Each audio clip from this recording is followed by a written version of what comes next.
अस्सलाम वालेकुम स्टूडेंट्स।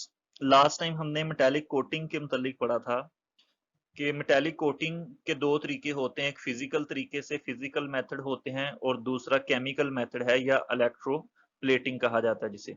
तो आज हम केमिकल मेथड को पढ़ेंगे, इलेक्ट्रोप्लेटिंग को। तो सबसे पहले इलेक्ट्रो इलेक्ट्रोप्लेटिंग को हम इस तरह से डिफाइन करते हैं कि electroplating is depositing of one metal over other by mean of electrolysis, कि इलेक्ट्रिसिटी की मदद से किसी मेटल के ऊपर किसी दूसरे मेटल की तय चढ़ाना, इस चीज को हम कहते हैं इलेक्ट्रोप्लेटिंग। तो फिजिकल मेथड में हमने पढ़ा था कि उसमें हम इलेक्ट्रिसिटी का इस्तेमाल नहीं करते, किसी इलेक्ट्रोलाइटिक सेल का इस्तेमाल नहीं करते, सिंपल फिजिकल तरीके से हम एक मेटल के ऊपर दूसरे मेटल की तय चढ़ाते हैं। लेकिन अगर हम यही काम इलेक्ट्रिसिटी की मदद से इलेक्ट्रोलाइटिक सेल के अंदर करें तो फिर इसको हम कहते हैं इलेक्ट्रोलाइटिक मेथड या इलेक्ट्रोप्लेटिंग। इसका Principle of electroplating is to establish an electrolytic cell in which anode is made up of metal to be deposited and cathode of object on which metal is to be deposited। तो इसका principal ये है कि हमारे पास एक electrolytic cell होगा, उस electrolytic cell के अंदर एनोड जो है उस चीज का होगा जिसकी हमने तय चढ़ानी है, और कैथोड उस चीज का होगा। कैथोड की जगह पे हम वो चीज लगाएंगे जिस चीज के ऊपर हमने तय चढ़ानी है। फॉर एग्जाम्पल, अगर हम एक स्पून के ऊपर जिंक की तय चढ़ाना चाहते हैं तो हम क्या करेंगे कि स्पून को कैथोड की जगह पे लगा देंगे और जिंक जो है वो हमारे पास होगा एज ए एनोड। तो एनोड उस चीज का होगा जिस चीज की तय चढ़ानी है, और जिस चीज पर तय चढ़ानी है वो हमारे पास एज ए कैथोड होगी। The electrolyte in aqueous solution of salt of respective metal, और उसके अंदर जो हम इलेक्ट्रोलाइट यूज करेंगे इलेक्ट्रोलिटिक सेल के अंदर, वो किस चीज का होगा, जिस चीज का हमारे पास एनोड होगा। अगर एनोड जिंक का है तो जिंक का कोई साल्ट होगा, अगर सिल्वर का है तो सिल्वर का कोई साल्ट होगा। तो ये हमारे पास इलेक्ट्रोलिटिक सेल है। इसमें हमारे पास एनोड जो है ये उस मेटल का होगा, एनोड जिस चीज की हमने तय चढ़ानी है। कैथोड जो है ये हमारे पास ऑब्जेक्ट होगा जिस चीज के ऊपर हमने तय चढ़ानी है। और ये जो इलेक्ट्रोलाइट है ये हमारे पास एनोड का कोई साल्ट होगा, या एनोड जिस मेटल का भी हम एनोड यूज कर रहे हैं उसका कोई साल्ट होगा। अगर कॉपर यूज कर रहे हैं तो कॉपर सल्फेट या कॉपर क्लोराइड हो सकता है।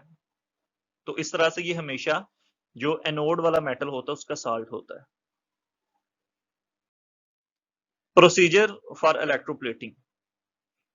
In this process, object to be electroplated is cleaned with sand, washed with caustic soda solution, and finally it is thoroughly washed with water।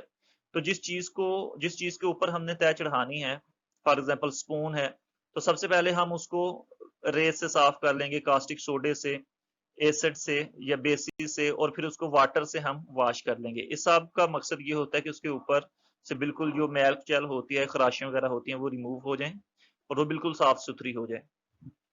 तो सबसे पहले हम उस चीज को साफ कर लेते हैं जिस चीज के ऊपर हमने तय चढ़ानी है। Anode is made up of metal which is to be deposited like chromium nickel. फिर एनोड उस चीज का होगा जिस चीज की हमने तय चढ़ानी है, जैसे क्रोमियम हो सकता है या निकल हो सकता है। Cathode is made up of object that is to be electroplated like some sheet made up of iron. और कैथोड जो है ये वो चीज होगी जिस चीज के ऊपर हम चाह रहे हैं उस मेटल की लेयर को चढ़ाने के लिए। तो ये स्पून हो सकता है या आयरन की कोई शीट हो सकती है। Electrolyte in this system is salt of metal being deposited. और इलेक्ट्रोलाइट जो है सोल्यूशन जो है वो किस चीज का होगा, जिस चीज का हमारे पास एनोड है उसी का कोई साल्ट होगा। तो electrolytic tank is made up of cement, glass और wood in which anode and cathode are suspended. तो ये काम सारा जो है हम एक इलेक्ट्रोलिटिक टैंक के अंदर करते हैं। वो सीमेंट का हो सकता है, या इसके अलावा शीशे का हो सकता है, या लकड़ी का हो सकता है। These electrodes are connected with battery। फिर हम उन इलेक्ट्रोड्स को बैटरी से कनेक्ट कर देते हैं। जब हम इलेक्ट्रिसिटी पास करते हैं, the metal from anode dissolves in the solution and metallic ion migrate to cathode and discharge or deposit on the cathode।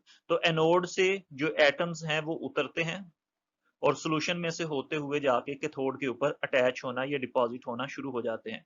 तो इस तरह उस ऑब्जेक्ट के ऊपर उन मेटल्स की जिस चीज की हम चाह रहे हैं तय चढ़ाना उसकी एक लेयर बन जाएगी। As a result of this discharge a thin layer of metal deposit on object which is then pulled out and clean. Some example of electroplating are discussed. तो आगे हम इसकी कुछ एग्जांपल्स पढ़ेंगे। सिल्वर की आज हम एग्जांपल पढ़ेंगे, इलेक्ट्रोप्लेटिंग ऑफ सिल्वर। तो ये हम किस तरह से करते हैं? सबसे पहले ये हमारे पास स्पून है, हम चाह रहे हैं कि इसके ऊपर हमने तय चढ़ानी है सिल्वर की। तो सबसे पहले इस स्पून को अच्छी तरह से साफ कर लेंगे एसिड से, बेस से।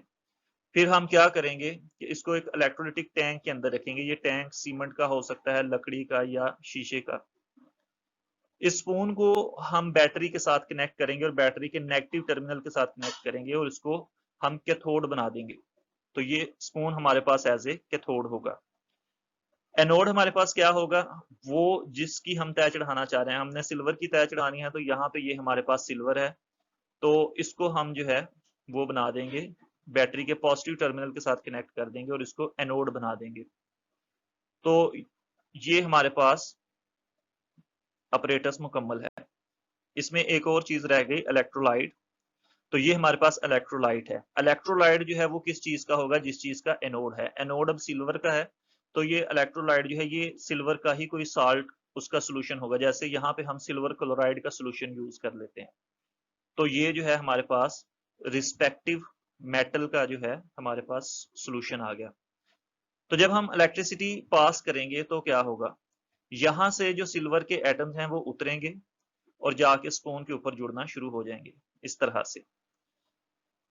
तो आहिस्ता आहिस्ता जैसे जैसे इलेक्ट्रिसिटी पास होती जाएगी, तो ये जो एटम है एनोड पर से उतरते जाएंगे और उस ऑब्जेक्ट के ऊपर जाके जुड़ते जाएंगे। इस तरह उस ऑब्जेक्ट के ऊपर एक लेयर चढ़ जाएगी मेटल की, और बाद में इसको हम उतार लेंगे और फिर इसको वॉश कर लेंगे। तो इस तरह से इलेक्ट्रोप्लेटिंग होती है। सारे प्रोसीजर में क्या रिएक्शन होते हैं? एनोड पर क्या होता है?